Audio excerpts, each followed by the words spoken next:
Martinovo pri nas praznujemo kot praznik vina. V tem času se mošt ob blagoslovu spremeni v pravo vino. Oj, svet Martin, ti sveti mož, luč v nas prižgi, da globoko v naših srcih svetila bo temi. Da globoko v naših srcih svetila bo temi. In kdo je sploh bil sveti Martin, ki iz mošta dela vin? Bil je zavetnik revnih. Legenda namreč pravi, da je nekoč v hudi zimi premraženemu beraču odstopil polovico svojega plašča in poskrbel, da ga ni več zeblo.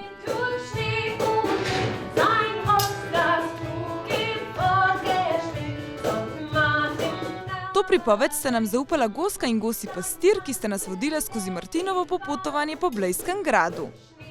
Obiskovalci so na ta dan lahko uživali v plesnem programu, za katerega je poskrbela otroška folklorna skupina Kulturno-umetniškega društva Rudi Jedretič Ribno in člani Kulturno-umetniškega društva Bled, ki so na zgornji terasi gradu zaplesali ljudske plese z Bleda in okolice.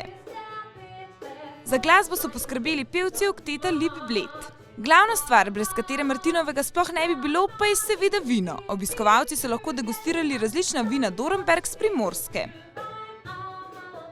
Pri nas praznik vina obeležujemo vsako leto 11. novembra na god svetega Martina, a se je praznovanje dan danes raztegnilo kar na cel teden. Takrat na mizi ne sme manjkati dobro slovensko vino, mlinci, rdeče zelje in seveda gos.